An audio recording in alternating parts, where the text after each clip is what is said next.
حي على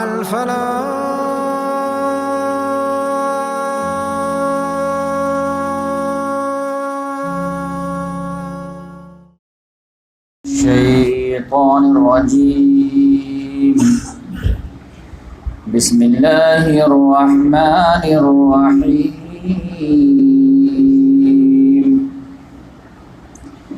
لقد كان لكم في رسول الله أسوة حسنة لمن كان يرجو الله واليوم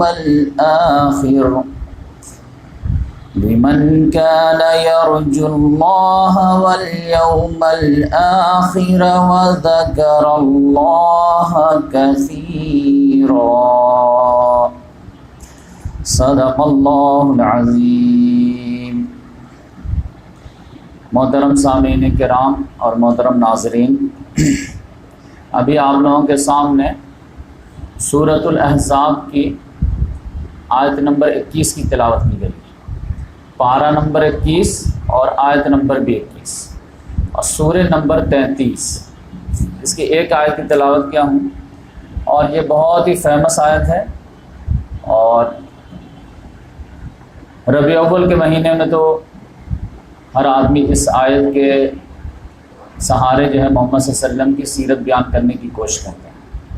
ہمارا سلسلہ سیرت کا جو پروگرام ہے آج انشاءاللہ 28واں لیکچر ہوگا، اور 1-2 کے بعد جو انشاءاللہ سیرت النبی کمپلیٹ ہو جائے گا، لیکن اس میں ایک خاص ٹاپک جو ہے اگر اس پر بات نہ کی جائے تو سیرت النبی جو ہے وہ تشنگی باقی رہے گی، وہ ہے محمد صلی اللہ علیہ وسلم کی شادیاں، اور آج کے لحاظ سے کچھ زیادہ ہی جو ہے وہ اہم ٹاپک ہو جاتی ہیں، کیونکہ آج کا دور جو ہے وہ ہے کہ ہم دو ہمارے دو، بلکہ ہم دو ہمارے ایک کا دور آ چکا ہے۔ اگر میں آپ کو کوئی اپنا ایک ایسا دوست بلاؤں اور اس کا تعارف کراؤں کہ بہت بڑے عالم ہیں، بہت جینیس ہیں، بہت تہجد گزار ہیں، حاجی ہیں، عمرہ کیے ہوئے ہیں، زکوٰۃ کے دینے کے پابند ہیں، ہر طرح کی خوبیاں بتا دوں، لیکن بعد میں بولوں کہ لیکن یہ جو ہمارے دوست ہیں ان کی 3 بیویاں ہیں، ایک بھیونڈی میں ہے، ایک کلیان میں ہے، ایک ممرا میں ہے، تو جیسے جیسے میں بتا رہا تھا تو ان کا گراف اوپر ہو رہا تھا تو ایک ساتھ پورا گراف نیچے ہو جائے گا۔ اچھا، ان کو آپ بول رہے ہیں بہت اچھے آدمی ہیں، 3 شادی کر کے بیٹھے ہیں۔ تو آج کا دور تو ایسا ہے کہ اگر آپ یہ بول دیں کہ ہمارے 11 اولاد ہیں تو برداشت کرنے کے لیے تیار نہیں ہے، تو 11 بیویاں کیسے برداشت کریں؟ تو غیر مسلموں کے سامنے جب ہم محمد صلی اللہ علیہ وسلم کا انٹروڈکشن کراتے ہیں کہ ہمارے نبی اخلاق کے چوٹی پہ تھے، کلائمیکس پہ، تو وہ پلٹ کے کہتے ہیں اچھا وہی آپ کے نبی جو 11 شادیاں کیے تھے، تو یقینی بات ہے کہ مسلمان بھی سبکی محسوس کرنے لگتے ہیں۔ ہاں بھائی یہ بات تو جو ہے ٹھیک ہے، ادب کا مقام ہے تو میں خاموش ہو جاتا ہوں، ڈیفینڈ کرنے کے لیے تو کوئی تیار نہیں ہوگا، نہ اتنی صلاحیت ہوتی۔ تو اس لحاظ سے اس ٹاپک کو ہاتھ ڈالنا جو ہے 11,000 وولٹ پہ ہاتھ ڈالنا ہے، لیکن میں انشاءاللہ جو ہے ہسٹوریکل آرڈر میں جو ہے بیان کرنے کی کوشش کروں گا کہ پہلی شادی، دوسری شادی، تیسری شادی، چوتھی شادی، 5ویں، 6ویں، 7ویں، 8ویں، 9ویں، 10ویں، 11ویں شادی کیسے ہوئی، تو ایک سیکوینس میں بات آئے گی تو وہ آپ کو جو ہے پورے میمورائز بھی ہو جائے گی۔ اور چونکہ 11 شادیاں ہوئی ہیں تو ہر شادی پہ اگر 10-10 منٹ بھی بولو تو جو ہے کتنے ہو جائیں گے، تو اس لحاظ سے آپ ڈر جائیں گے کہ 2 گھنٹہ 3 گھنٹہ لے لے گا، تو میں اس کو 2 لیکچر میں سیپریٹ کرتا ہوں، 2 گھنٹے میں کوشش کروں گا، آج 1 گھنٹہ اور 1 گھنٹہ نیکسٹ ویک، تو اس لحاظ سے زیادہ بوجھ بھی نہیں ہوگا اور اطمینان سے بات بھی ہو جائے گی۔ تو انشاءاللہ آج میں شروع کرتا ہوں محمد صلی اللہ علیہ وسلم کی 11 شادیاں۔ یہ عام طور سے جو ہے پہلے زمانے میں بھی رواج تھا کئی بیویاں رکھنے کا، کئی شادیاں کرنے کا، یہ اسلام نے جو ہے 4 کا لمٹ کیا کہ 4 سے زیادہ کوئی بیوی ایک وقت میں نہیں رکھ سکتی، اور اللہ تعالیٰ نے اسپیشل جو ہے پرمیشن دیا محمد صلی اللہ علیہ وسلم کو کہ آپ کے لیے بائنڈنگ نہیں ہے 4، آپ کے لیے جو ضروریات حالات کے تحت جو ہے جتنے بھی آپ کو لگے تو آپ جو ہے اس باؤنڈ سے جو ہے آزاد ہیں، آپ 4 سے زیادہ بھی کر سکتے ہیں۔ تو اس لحاظ سے محمد صلی اللہ علیہ وسلم کی بیک وقت جو ہے 9 بیویاں بھی رہی۔ محمد صلی اللہ علیہ وسلم کا جب انتقال ہوا ہے تو 9 بیویاں عدت میں بیٹھی، تو اس لحاظ سے پھر اس میں کچھ کریٹیکل بھی شادیاں ہیں، حضرت زینب بنت جہش کی شادیاں ہیں، جو منہ بولے بیٹے کی بیوی تھی اور ایک درجے میں بہو تھی، اور پھر ان سے شادی ہوئی۔ پھر حضرت عائشہ رضی اللہ تعالیٰ عنہ کی شادی ہے، جو 6 سال کی عمر میں نکاح ہوا، 9 سال کی عمر میں رخصتی ہوئی۔ تو یقینی بات ہے کہ اتنا آسان نہیں اس کو ڈیفینڈ کرنا، لیکن ہم انشاءاللہ، ہمارا من جملہ ایمان ہے کہ محمد صلی اللہ علیہ وسلم نے دنیا میں کوئی چیز غلط کی ہی نہیں، لہذا یہ 11 شادیاں بھی کوئی غلط نہیں ہیں، اور جس آرڈر میں بھی ہوا اس میں بھی کوئی غلط نہیں ہے، یہ ہمارا اوور آل عقیدہ ہے۔ لیکن یقینی بات ہے کہ اس کے جو ہے دلائل مل جائیں تو اور بھی دل میں اطمینان ہو جائے، دوسرے کو بھی ہم کنونس کر سکیں۔ تو اس پولیٹیکل آرڈر میں بیان کرنے کی کوشش کروں گا، نہ کہ ازواج مطہرات کی میں فضیلت بیان کروں گا۔ شادی کیوں ہوئی، کس ریزن سے ہوئی، وہ بتانے کی کوشش کروں گا۔ تو آج میں انشاءاللہ 5 شادیاں بتاؤں گا، اور نیکسٹ لیکچر میں 6 بتاؤں گا، تو 5 6 11 ہوگی۔ تو شروع کرتے ہیں۔ پہلی شادی محمد صلی اللہ علیہ وسلم کی جو ہوئی ہے وہ حضرت خدیجہ بنت خویلد رضی اللہ تعالی عنہا، یہ مکے کی تھیں، بہت ہی بڑے خاندان کی تھی اور عزت دار گھرانے سے اور پیسے والے گھرانے سے، لیکن ایک طرف جو ہے قسمت ساتھ نہیں دے رہا تھا کہ یہ جب جوانی کے دہلیز پہ آئیں تو ان کے گھر والوں نے شادی کر دی۔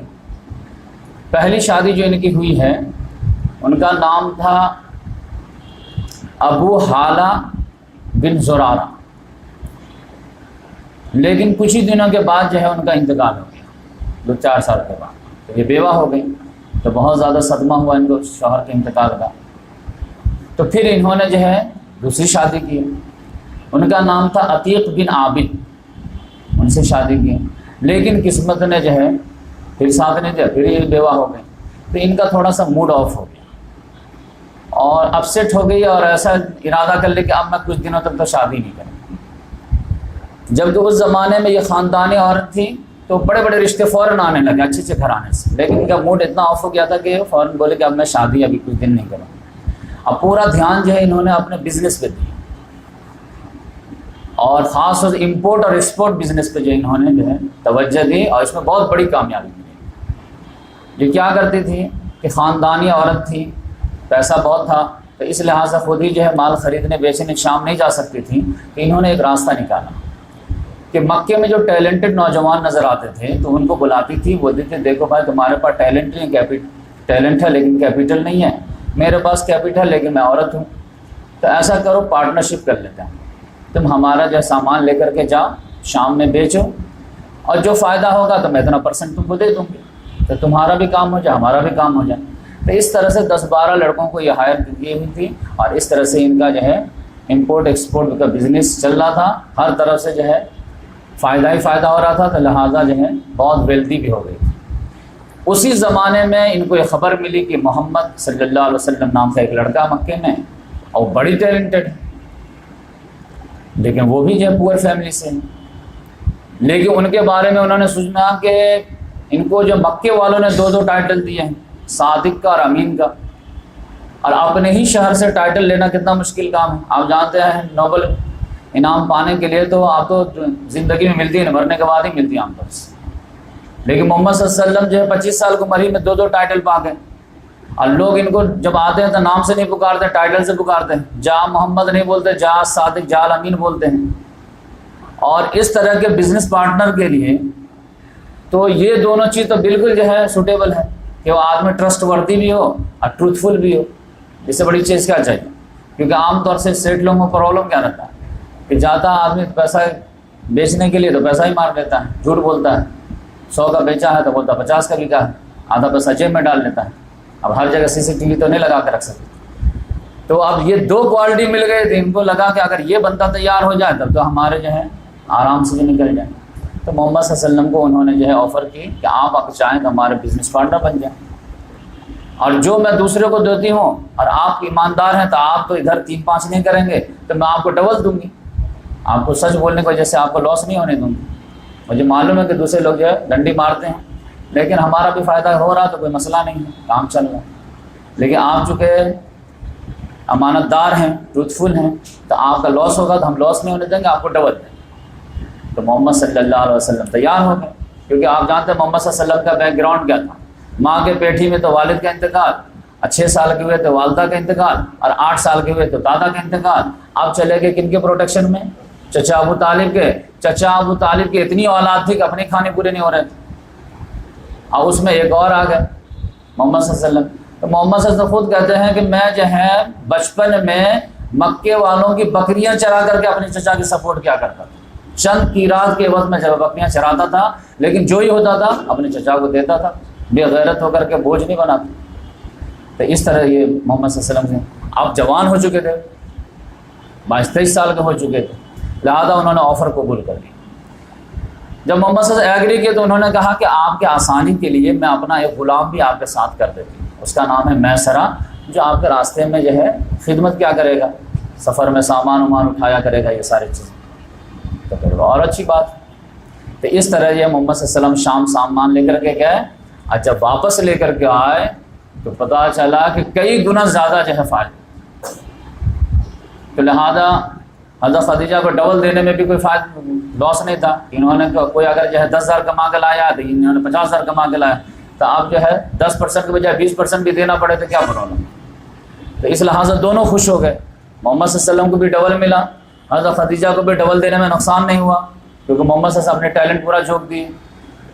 اور پھر جب محمد صلی اللہ علیہ وسلم چلے گئے، اب پھر میسرہ سے جو پرسنل رپورٹنگ لی، بھائی یہ ٹیلنٹ تو دکھ گیا کہ بہت ٹیلنٹڈ بندہ یہ، لیکن یہ جو ہم سنتے ہیں کہ چونکہ یہ عورت تھی، گھر میں تھی، تو اب ان کے بارے میں جو سنتے ہیں کہ بہت سچے ہیں، بہت جو ہے امانت دار ہیں، یہ ہیں، تو تمہارا تو پرسنل تجربہ ہوا ہے. اب کسی بھی آدمی کو آزمانا ہو تو اس کے نماز روزہ کو نہ دیکھو، اس سے جو ہے لین دین کر کے دیکھو، یا اس سے سفر کر کے دیکھو.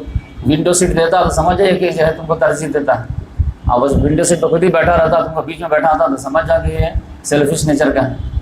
تو تم تو اس کے ساتھ سفر کیے ہو، تم بتاؤ پرسنل لیول پہ اخلاق کردار کے لحاظ سے کیسے. ٹیلنٹ کے لحاظ سے تو ٹھیک ہے نا، بہت سارے ڈاکٹر رہتے، انجینئر رہتے، ٹیلنٹ کے لحاظ سے بہت اچھے رہتے، لیکن کرپٹ نمبر 1 رہتے، بد مزاج رہتے. تو ان کا اخلاق کردار کیسا. اس نے جب تعریف کے پل باندھے تو وہ تو رکا ہی نہیں سمجھ. اور پھر محمد صلی اللہ علیہ وسلم کا تو عام اخلاق تھا کہ غلام کو غلام سمجھتے نہیں تو اپنا بھائی سمجھتے تھے، بالکل برابری کا یہ وہ معاملہ. جب حضرت عمر رضی اللہ تعالیٰ برابری دیتے تھے تو ان کے مربی کا کیا حال رہا. تو اتنی تعریف کے پل باندھ دیا، اور تعریف کے مبالغہ والے نہیں تو ریئل تھی. اتنا تھا کہ حضرت خدیجہ رضی اللہ تعالیٰ عنہ کے دل میں ہی محمد صلی اللہ علیہ وسلم اتر گئے. اور جو خاتون ڈیسائیڈ کی تھی کہ میں فی الحال تو شادی ابھی ارادہ نہیں ہے ہمارا، بڑے بڑے جو ہے رشتوں کو جو ہے سائڈ کر دیے تھے، ان کے دل میں جو ہے وہ جو مرجھائی ہوئی بات تھی وہ تازہ ہو کہ اگر یہ مل جائے تو پھر میری نصیب. لہذا انہوں نے ڈیسائیڈ کر لیا کہ اس بزنس پارٹنر کو لائف پارٹنر بنانا ہے. تو اب یقینی بات ہے کہ بات کی جائے. تو یہ اب چونکہ بیوہ تھیں تو بیوہ عورت جو اپنے شادی کے تعلق سے بات کر سکتی ہے، کوئی شرم حیا کی بات نہیں ہے. کنواری اگر اپنے شادی کی بات کرے تو یہ تھوڑا ایکورڈ لگتا ہے اور شرم حیا سے نیچے کی بات کرے. لیکن یہ تو بیوہ تھی، خاتون تھی، بات کر سکتی تھی، لیکن کچھ میچ نہیں ہو پا رہا تھا جس کی وجہ سے یہ جھجک رہی تھی. وہ میچ نہ ہونا خاندانی لحاظ سے تو محمد صلی اللہ علیہ وسلم ان سے ہائر تھے، پیسے کے لحاظ سے یہ ہائر تھے، کیونکہ محمد صلی اللہ علیہ وسلم مکے کے قریش خاندان کے بنو ہاشم کے چشم و چراغ تھے. عبد المطلب کے پوتا تھے. عبد المطلب کون تھے؟ خانہ کعبہ کے متولی تھے. ان کے 10 بیٹے تھے اور 10ویں لاسٹ بیٹے کے بیٹے تھے محمد صلی اللہ علیہ وسلم. تو خاندانی لحاظ سے تو کوئی ان کا مقابلہ ہی نہیں تھا، لیکن فائنینشیل لحاظ سے محمد صلی اللہ علیہ وسلم ویک تھے. حضرت خدیجہ رضی اللہ عنہا ایج حاصل تھا، لیکن پرابلم یہ تھا کہ ان میچ شادی تھی. وہ کیا تھا کہ حضرت خدیجہ آفر کرنے میں یہ جھجک نہیں تھی کہ ان کی عمر 40 سال کی تھی، اب محمد صلی اللہ علیہ وسلم آلریڈی 25 تھے. اب محمد صلی اللہ علیہ وسلم بیچلر تھے، ان کی 2 شادی آلریڈی ہو چکی تھی. لیکن انہوں نے سوچا کہ ٹرائی کرنے میں کیا جاتا ہے، زیادہ زیادہ نہ ہوگا نا. تو لہذا انہوں نے اپنے سہیلے سے اپنے دل کی بات شیئر کی، جن کا نام تھا نفیسہ، کہ بتایا کہ اگر یہ ہمارے نصیب میں ہو جاتا تھا بہت اچھی بات تھی، تم بات کرو ان سے. تو وہ آ کر کے محمد صلی اللہ علیہ وسلم سے بات کی کہ خدیجہ جو ہے آپ سے جو ہے رشتہ کرنا چاہتی ہیں، اور آپ سوچ کے بتائیں کہ آپ چاہتے ہیں یا نہیں چاہتے ہیں. محمد صلی اللہ علیہ وسلم نے فرمایا کہ جو ہے وہ ہمارے سامنے ہیں، اور ہمارے نزدیک تو رشتے میں ٹاپ پرائرٹی جو ہے وہ اخلاق، کردار، سیرت و کردار ہی ہے. یہ تو بھرپور ان کے اندر ہے. ایج فیکٹر ہے تو ایج ڈزنٹ میٹر، ہمارے نزدیک اس کے کوئی ویلیو نہیں ہے زیادہ. لیکن ہمارے جو ہے، میں گھر سے لڑکا ہوں لیکن میرے گارجین ہیں، گھر سے ماں باپ کا انتقال ہو گیا ہے لیکن ہماری کوئی پرورش کیا ہے، چچا ہیں. تو ان سے میں پہلے بات کروں گا، مشورہ کروں گا. ان کو بہت ہارڈ اینڈ فاسٹ اگر جو آبجیکشن نہیں ہوگا تو مجھے بھی کوئی آبجیکشن. تو اس لحاظ سے میں پہلے چچا سے بات کر لیتا ہوں، اور وہ اگر اوکے سو بولیں گے تو میں ریڈی. تو اس لحاظ سے پھر محمد صلی اللہ علیہ وسلم اپنے چچا ابو طالب سے بات کی کہ اس طرح کے چچا خود سے رشتہ چل کے آیا ہے، تو آپ کا کیا مشورہ. تو انہوں نے کہا بیٹا دیکھ لو، ایج وغیرہ دیکھ لو، وہ بیوہ ہے، تم بیچلر ہو، تو تم کو اصل یہ ہے تم کو جمے گا. تو سیرت و کردار کے لحاظ سے تو جیسے تم فیمس ہو ویسے وہ بھی فیمس ہے. باقی یہ ایج کا مسئلہ ہے تو وہ تم کنسیڈر کر سکتے. محمد صلی اللہ علیہ وسلم ایج کوئی مسئلہ نہیں ہے، سیرت و کردار ہی اصل چیز ہے. تو کہا کوئی بات نہیں ہے، تو اس کے چچا سے بات کر لیتے ہیں. ان کے چچا کا نام تھا عمر بن اسد. تو چچا ابو طالب نے عمر بن اسد جو خدیجہ رضی اللہ تعالیٰ عنہ کے والد بھی جو ہے جنگ فجار میں قتل ہو چکے تھے، تو ان کے چچا سے بات کی، دونوں کو جو ایگری کیے، تو دونوں نے جو ہے کہہ کہ ٹھیک ہے ان کا گھر بسا دیتے ہیں. تو اس لحاظ سے بنو ہاشم خاندان کے مین آدمی گئے ان کے گھر پہ، اور جاہلیت کے مطابق جو ہے جو نکاح کا خطبہ وغیرہ تھا پڑھے، اور اس کے بعد جو رخصتی کرا کے لے آئے. تو اس طرح سے یہ محمد صلی اللہ علیہ وسلم کی پہلی شادی. اب یہ دیکھیے محمد صلی اللہ علیہ وسلم کی پہلی شادی ہے، 25 سال میں 40 سال کی خاتون سے شادی ہوئی. اب ایسا نہیں تھا کہ دولت کے لالچ میں یا جذباتی فیصلہ کر لیے لیکن بعد میں پچھتا رہے ہیں. کیونکہ ایک رہتا ہے نا، نوجوان شادی کا تجربہ نہیں رہتا ہے، چلو کوئی بات نہیں ہم کر لیتے اس بیوہ سے، لیکن بعد میں پچھتا رہے کہ کاش کواری سے کی ہوتے. تو ایسی کوئی بات نہیں. حضرت خدیجہ رضی اللہ تعالیٰ عنہ محمد صلی اللہ علیہ وسلم کی لائف میں ایز اے بیوی 25 سال رہی. جب وہ 65 کی ہوئی ہیں تب جا کر ان کا انتقال ہوا. تو 40 میں شادی ہوئی ہے، 65 میں انتقال ہوا، تو 25 سال جو ہے محمد صلی اللہ علیہ وسلم کے گھر میں گزاری ہیں. اور ایسا نہیں تھا کہ کبھی کھٹا کبھی میٹھا، میٹھا ہی میٹھا تھا. عام طور سے شوہر بیوی میں کھٹا میٹھا ہوتا رہتا ہے، لیکن یہاں تو میٹھا ہی میٹھا نظر آئے گا، کھٹا کبھی نظر ہی نہیں آئے گا. اور پھر ٹاپ آف دیٹ کہ جب تک حضرت خدیجہ رضی اللہ تعالیٰ عنہ زندہ رہی، محمد صلی اللہ علیہ وسلم نے دوسری شادی نہیں. محمد صلی اللہ علیہ وسلم کی دوسری شادی کب ہوئی ہے؟ جب حضرت خدیجہ رضی اللہ تعالیٰ عنہ کا انتقال ہوا. تو 50 سال میں ایک شادی، اور 50 سال کے بعد 50 سے لے کر کے 63 سال تک جو ہے 13 سال میں 10 شادی. تو کوئی بھی کامن سینس والا بندہ بھی اگر میرے سامنے بیٹھا ہو اور اس کے سامنے یہ فیکٹ رکھ دوں تو یقینی بات ہے وہ تو اس بات کی جرت نہیں کرے گا کہ وہ الزام لگائے کہ یہ ساری شادیاں جو ہوئی تھی یہ نفس کی وجہ سے. کیونکہ اگر نفس کی وجہ سے اگر شادی ہوگی تو یقینی بات ہے کہ جوانی میں زیادہ شادیاں ہوں گی، بڑھاپے میں کم ہوں گی. جوانی میں جو ہے آدمی جو ہے کنواری لڑکی سے شادی کرے گا، نہ کہ جب بیوہ سے کرے گا. محمد صلی اللہ علیہ وسلم جو ہے غریبی جو ہے جوانی کے بعد ختم ہو گئی تھی. محمد صلی اللہ علیہ وسلم جیسے ہی حضرت خدیجہ رضی اللہ تعالیٰ عنہ کے بزنس پارٹنر بنے تو دونوں امیر ہو گئے. تو محمد صلی اللہ علیہ وسلم 25 سال کی عمر میں بھی شادی کر سکتے تھے، سیکنڈ شادی جو ہے 30 سال میں کر سکتے تھے، تھرڈ شادی 35 سال میں کر سکتے تھے، چوتھی شادی جو ہے 40 سال میں کر سکتے تھے. اور عرب کا رواج تو کوئی ایسا مسئلہ نہیں تھا کہ جو ہے انڈیا کا جو واویلا ہو جاتا، یہ یوزول تھا. لیکن محمد صلی اللہ علیہ وسلم کو اتنی محبت تھی حضرت خدیجہ رضی اللہ تعالیٰ عنہ سے کہ دوسری شادی کے بارے میں سوچے ہی نہیں. تو اس لحاظ سے اب اگر جو ہے کوئی آدمی 50 سال تک دوسری شادی کے بارے میں نہیں سوچ رہا، جبکہ وہاں کا جو کلچر ہو، اب پھر لاسٹ کے جو ہے 10 سال میں جو ہے 10 شادیاں کر رہا ہے، تو اس کا مطلب یہ ہے کہ نفس کے تقاضے کے علاوہ کوئی اور تقاضا تھا. وہ تقاضا کیا تھا؟ یا تو دین کا تقاضا تھا، یا سیاست کا تقاضا تھا، یا اقامت دین کا تقاضا تھا. ایک لفظ میں بولے جتنی بھی شادیاں ہوئی ہیں یہ سب اقامت دین کا جو ہے سمجھے کہ ایک ماسٹر اسٹاک. جہاں پر اس کا تقاضا آ رہا تھا تو محمد صلی اللہ علیہ وسلم آگے بڑھ جاتے. اور آپ یہ سمجھ لیجیے جنرل نالج کا سوال کہ اگر سوال یہ آدھا بچوں سے آپ کریں گے کہ 11 بیویوں میں محمد صلی اللہ علیہ وسلم سب سے زیادہ کون سی بیوی سے محبت کرتے تھے؟ تو عام طور سے بچے بولتے ہیں حضرت عائشہ رضی اللہ، جبکہ یہ بات غلط ہے۔ 10 بیویوں کو اگر ایک ترازو میں رکھ، حضرت خدیجہ رضی اللہ تعالیٰ ایک ترازو میں رکھ، تو محمد صلی اللہ علیہ وسلم کے محبت کا ترازو حضرت خدیجہ والا بھاری پڑ جائے، اتنی محبت۔ ان کے انتقال کے بعد بھی دوسری بیویوں کے مجمع میں محمد صلی اللہ علیہ وسلم اتنا ذکر کرتے تھے حضرت خدیجہ رضی اللہ تعالیٰ عنہ کہ وہ لوگ اندر سے چڑ جاتے تھے، اور سوچتے تھے کہ یہ آبجیکشن لیتے، یہ آبجیکٹ کوئی نہیں لیتی تھی۔ یہاں تک حضرت عائشہ رضی اللہ کہتے ہیں کہ میں تو ایک مرتبہ جو ہے برداشت نہیں ہوا، تو میں تو بول دوں یا رسول اللہ کیا چھوڑیے نا وہ بوڑھی عورت کو، تو مر گئی، اب تو ہے بھی نہیں، اب تو جو سامنے اس کی تعریف کی ہے۔ تو بول نہیں، خدیجہ کے بارے میں کوئی بات نہیں کرے، وہ میری اس وقت تصدیق کی جب سب لوگوں نے مجھے جھٹلایا، وہ میرے اوپر اس وقت ایمان لائی جب لوگوں نے میرا انکار کیا، اس نے اپنے دولت سے میرے دینی مشن میں میرا سپورٹ کیا۔ اب مجھے اللہ تعالیٰ نے ان سے اولاد عطا کی ہے، تم لوگوں میں سے کسی سے نہیں، تو اس کا کمپیئر کرنے کوئی کوشش نہ کر۔ ایون کہ اگر کبھی بکری وغیرہ ذبح کرتے تھے تو اب 5 بیویاں ہیں تو 5 گھر میں 1-1 کلو گوشت جائے گا، تو ایک پوری الگ کر لیتے تھے، یہ کہاں جگہ ہے؟ تو غلام باندھی کو بلاتے تھے، یہ جو ہے فلاں کو دے آؤ، یہ فلاں کون ہے؟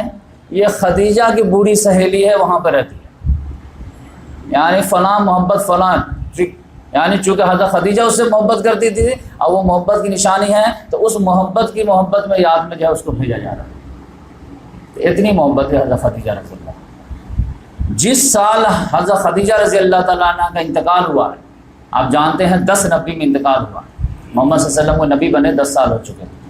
رجب کے مہینے میں آپ جانتے ہیں حضرت چچا ابو طالب کا انتقال ہوا ہے، اور اس کے 3 مہینے کے بعد رمضان میں جو ہے حضرت خدیجہ اللہ کی پیاری ہو گئی۔ محمد صلی اللہ علیہ وسلم کو اتنا غم ہوا ہے کہ اس سال کو جو ہے ایئر آف گریف ڈکلیئر کر دیا، غم کا سال، عام الحزن، کیونکہ ایک اندر کے سپورٹر ایک باہر کے سپورٹر، دونوں چلے گئے ایک ساتھ، اور آپ ڈیسائیڈ نہیں کر پائیں گے کہ کون مین سپورٹر، کیونکہ آج بھی تو آپ جانتے ہیں نا کہ یہ تو مشہور ڈائلاگ ہے نا کہ ہر کامیاب مرد کے پیچھے ایک عورت کا ہاتھ ہوتا ہے، تو یہاں بھی تو وہی فارمولا تھا، کیونکہ جو انقلابی رہتے ہیں، جو ریولوشنری رہتے ہیں، اس کے لیے سب سے کریٹیکل مسئلہ رہتا ہے کہ اپنے موٹیویشن کو ہمیشہ جو ہے ہائی لیول پہ رکھنا، وہ جو ہے جو انرجی ہے، جو جوش جذبہ ہے، وہ مدھم نہ پڑ جائے۔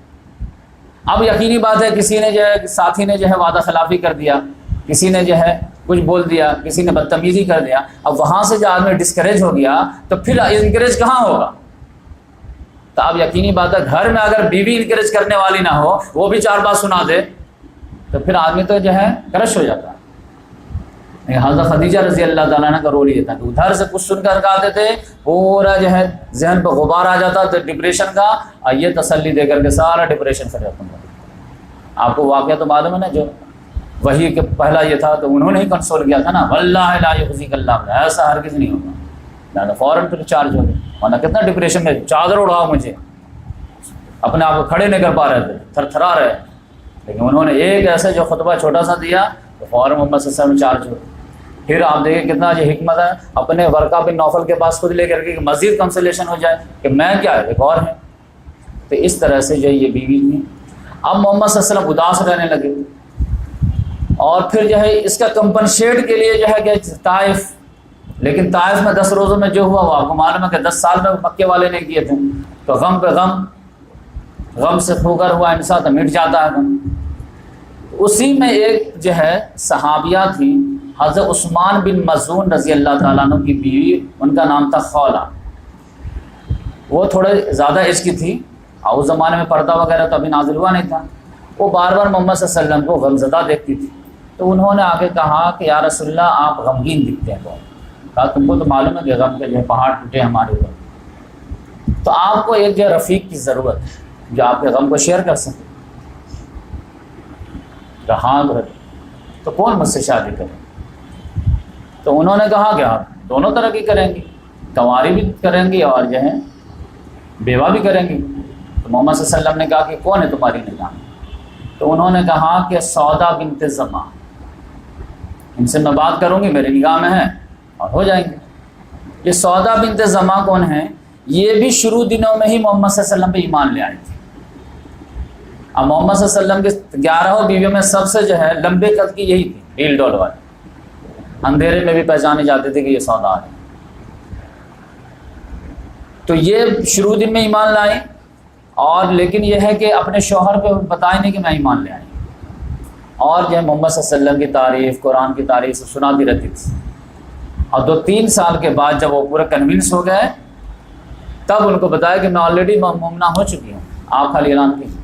تو پھر جیسے دونوں شوہر بیوی اعلان کیے، اب شروع ہی دن میں بول دیا تھا کہ میں ایمان لے آیا ہوں، تو گھر سے نکال دیتا جاؤ، لیکن انہوں نے حکمت سے کام لیے اور 2-3 سال جو چھپا کے رکھے۔ جب شوہر بھی کنونس ہو گیا تو شوہر بیوی دونوں نے ایک ساتھ اعلان کیا ایمان کا۔ ایمان کا اعلان کرنا تھا کہ مکے والے ٹوٹ پڑے ان دونوں پہ، پورا پریشر ڈالے کہ کسی طرح جو ہے ریورٹ ہو جائیں، لیکن یہ لوگ جو ہے تیار نہیں ہوئے۔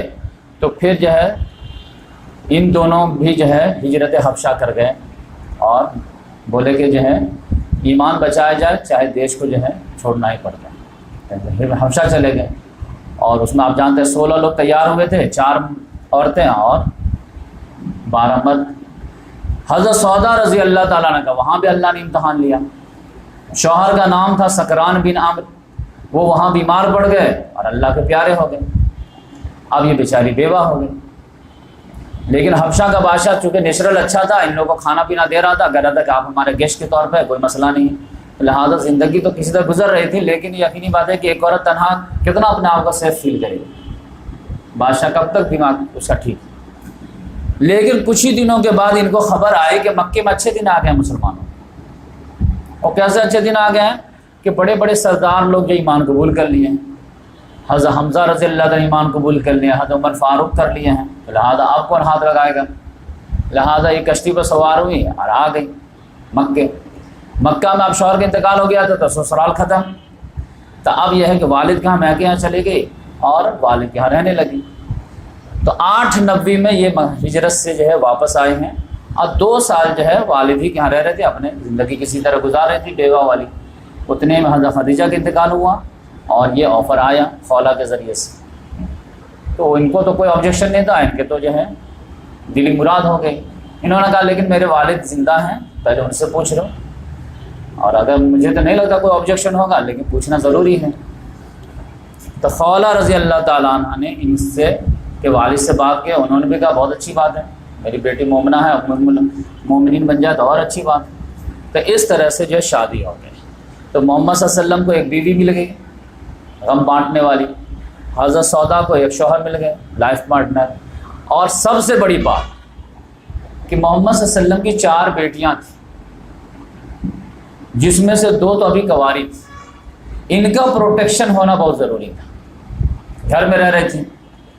اب یقینی بات ہے محمد صلی اللہ علیہ وسلم صبح نکلے شام میں آ رہے ہیں، کوئی قافلہ مل گیا تو رات میں بھی دیر رات تک ان سے بات کر رہے ہیں، کبھی طائف جانا ہے تو 10 دن کے لیے ادھر چلے گئے۔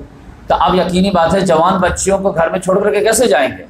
ماں اگر نہیں ہے، ماں رہتے تو گارجنسی کا رول ادا کریں، یا پھر پڑوس جو ہے بہت اچھا ہو تو اس کے بھروسے چھوڑ کے جایا جا سکتا ہے، لیکن پڑوس اگر ابو لہب جیسا ہو، ام جمیل جیسے ہو تو پھر کیسے چھوڑیں؟ کتنے خطرناک پڑوس تھے آپ جانتے ہیں، کہ جس کے لیے اللہ تعالیٰ نے پوری سورہ نازل کر دی مذمت میں، تبت یدا ابی لہب وتب ما اغنی عنہ مالہ وما کسب۔ یہ امیڈیٹ پڑوسی تھے محمد صلی اللہ علیہ وسلم۔ تو یقینی بات ہے کہ محمد صلی اللہ علیہ وسلم کو دعوت کے لیے باہر نکلتے تھے لیکن دل ادھر ہی اٹکا رہتا تھا کہ بچی کے ساتھ یہ بدتمیزی نہ کرے۔ تو اب یہ ہے کہ حضرت سودا رضی اللہ تعالیٰ نے ان بچیوں کے جو ہے ماں کے جو ہے مل گئے۔ اب یقینی بات ہے سوتیلی ماں حضرت خدیجہ کا رول تو نہیں ادا کریں گے، لیکن some thing is better than nothing, نہ سے تو ہو تو بھلا کچھ تو ہو گیا۔ تو اس لحاظ سے بچوں کے جو ہے پروٹیکشن کے لحاظ سے محمد صلی اللہ علیہ وسلم نے حضرت سودا رضی اللہ تعالیٰ عنہ سے شادی کی، اور یہ 50+ تھی، بہت عمر دراز تھی، تو یہ شادی ہو گئی۔ اب اصل کریٹیکل تیسری شادی جو یہ حضرت خدیجہ حضرت عائشہ رضی اللہ تعالیٰ عنہ سے۔ تو اس میں آپ یہ سمجھ لیجئے 2 چیزیں کہ محمد صلی اللہ علیہ وسلم کے لائف میں 2 بیویوں کا انتقال ہوا ہے، ایک زینب بنت خزیمہ اور ایک حضرت خدیجہ رضی اللہ عنہ۔ اور محمد صلی اللہ علیہ وسلم جب انتقال کیے ہیں تو 9 بیویاں زندہ تھیں اور وہ عدت گزاری ہیں، اور 2 جو ہے 2 میں سے صرف ایک کے نماز جنازہ پڑھائے ہیں، حضرت زینب بنت خزیمہ، خدیجہ رضی اللہ تعالیٰ عنہ کی جنازہ نہیں پڑھا ہے، ایسے ہی دفن کر دیے، کیونکہ اس وقت نماز جنازہ شروع نہیں ہوا، کیونکہ جماعت سے جتنی بھی نمازیں ہیں وہ سب مدینے میں جا کے اسٹارٹ ہوئی، چاہے نماز جنازہ ہو یا عید کی نماز ہو یا تراویح کی جماعت ہو، جو بھی ہے سب جماعت والی ادھر۔ مکے میں نماز تو فرض تھی لیکن انڈیویجول، لوگ تنہا تنہا پڑھتے تھے، جماعت کا سارا فنکشن جو ہے مدینہ میں شروع ہوا، تبھی نماز جنازہ جو ہے مکے میں نہیں آیا تھا، لہٰذا ایسے اللہ کے دفن کر دیا۔ یہ میں سمجھا کہ چلتے چلتے ایک نالج کی بات ہے۔ لیکن 11 بیویوں میں سے جو محمد صلی اللہ علیہ وسلم شادیاں ہوئی ہیں، اس میں 2 ایسی شادیاں ہیں جو محمد صلی اللہ علیہ وسلم کو اللہ تعالیٰ نے آرڈر دیا کہ یہ شادی آپ کو کرنی ہے، اس میں آپ کو چوائس نہیں، اور بائی فورس اشارے کے زور پر اللہ تعالیٰ نے کہہ دیا کہ ان سے کر۔ تو 9 میں تو محمد صلی اللہ علیہ وسلم اپنی چوائس ہے، حضرت خدیجہ، حضرت سودا، حضرت زینب، لیکن 2 جو ہے وہ چوائس لیس ہے، اور ایک تو اس میں ٹاپ آف دا ڈیٹ جو ہے وہ تو سمجھیے کہ اللہ تعالیٰ نے کہا کہ آپ ریلیکٹنٹ ہو رہے ہیں، میں 7 آسمان پہ نکاح کر چکا، بس آپ جائیے ان کو گھر سے لے کر کے آئیے، رخصتی کرائیے۔ وہ کون تھی؟ زینب بنت جہش۔ ان کا کیا بیک گراؤنڈ ہے وہ اگلے لیکچر میں ان کا نمبر آئے گا، کیونکہ محمد صلی اللہ علیہ وسلم کی وہ سمجھیے 7ویں شادیاں۔ لیکن دوسرے جو ہے بائی فورس جو ہے، یعنی بائی آرڈر اللہ تعالیٰ کا، وہ حضرت عائشہ رضی اللہ۔ جب کافی دن ہو گئے محمد صلی اللہ علیہ وسلم کے شادی کے، تو ایک دن الگ کیفیت میں تھے محمد صلی اللہ علیہ وسلم حضرت خدیجہ عائشہ رضی اللہ تعالیٰ عنہ کے ساتھ، تو ان سے شیئر کیا کہ میری تم سے کیسے شادی ہے، کیونکہ شادی یہ بھی تھی کہ محمد صلی اللہ علیہ وسلم جو 51 سال کے اور حضرت عائشہ رضی اللہ تعالیٰ 6 سال کے۔